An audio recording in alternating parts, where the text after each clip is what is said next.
வாங்க பேரம் பேட்டிங்க எல்லாரும் வாங்க. நான் பிறந்து வேலை வைக்க போகிறேன். இது பூண்டு, இது சீரகம், இது மிளகா, இது வெந்தயம், இது கடுகு, இது பிரண்டை, இது தேங்காய், இது கருவேப்பிலை, இது கோப்பரண்டை, இது பட்டை பிரண்டை, புளி விட்டு எடுத்து வச்சுக்கணும். அப்புறம் சீரகம் எடுத்து வறுத்து வச்சுக்கணும். வெந்தயம், கடுகு, கோப்பரண்டை, தேங்காய், கருவேப்பிலை, புளி இத்தனையும் போட்டு நல்லா வறுத்து விட்டு அரைச்சி வச்சிருந்தீங்கன்னா நல்லா இருக்கும். உங்கள் உடம்புக்கு நல்லா இருக்கும், ஆரோக்கியமாக இருக்கும். எல்லாம் சுத்தமாக உரிச்சு எல்லாம் எடுத்து வச்சுக்கிட்டு எல்லாம் வறுத்து விட்டு எண்ணெயில் போட்டு எல்லாம் சாப்பிடலாம். நல்லது பழைய சோத்துக்கு, சாதாரணமாக சாப்பாட்டுக்கு அம்மியில் போட்டு அடிக்கலாம், மிக்சியில் போட்டு அடிக்கலாம்.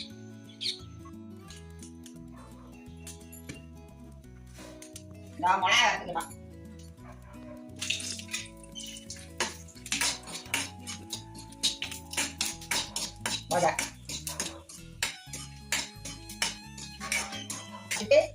அப்புறம் ஜீரகம் போடணும்.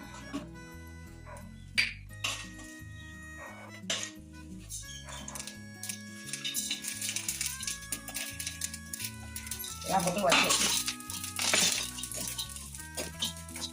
எல்லாம் வறுத்து தேப்பாக வச்சுக்கலாம். தேப்பாக வறுத்து எல்லாம் எடுத்து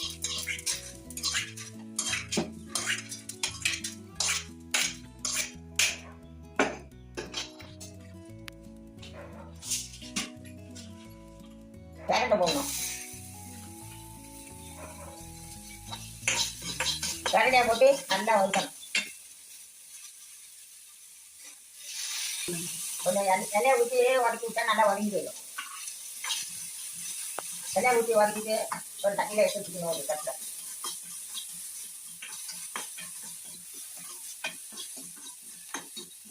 எடுத்து வச்சுட்டு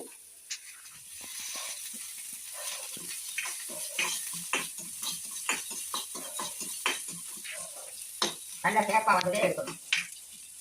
கருவேப்பிலை போட்டு வதக்கி எடுத்துச்சு. அப்பதான் நல்லா இருக்கும்.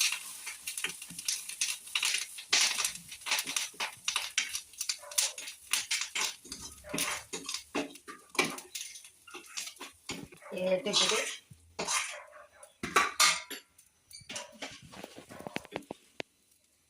தேங்காய் போடணும். தேங்காய் போட்டு கொஞ்சம் வறுத்து விட்டு இருக்கணும். ரொம்ப வறுக்க வேண்டாம், கொஞ்சம் லேட்டாக வரும்.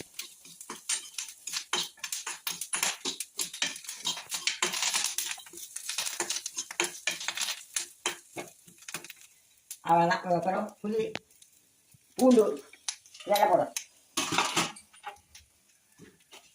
போட்டு கொஞ்சம் விட்டு உப்பு போடணும். அப்போ தான் நல்லாயிருக்கும். பூண்டை உரிச்சு தோல் உரிச்சு அதில் போட்டு நல்லா துவையல் அர்த்தம்னா நல்லா இருக்கும். பழைய சொத்துக்க சாப்பாடு தொட்டுக்கோ எல்லாத்துக்குமே உடம்புக்கு நல்லது. எல்லாம் செஞ்சுக்கிட்டா நல்லது உடம்புக்கு. அம்மியில் அரைக்கணும். போட்டு மிளகா அரைச்சி அதுக்கப்புறம்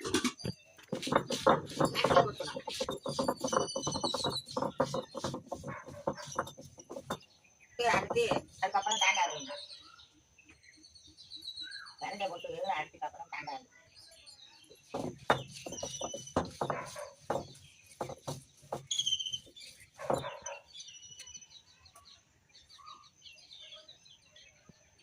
இஞ்சி வைக்கணும். இஞ்சி வச்சு அரைக்கணும்.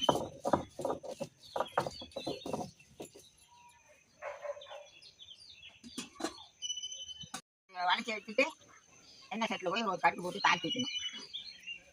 அவ்வளோதான். பிடிச்சிருந்ததா லைக் பண்ணுங்க, ஷேர் பண்ணுங்க, சப்ஸ்கிரைப் பண்ணுங்க.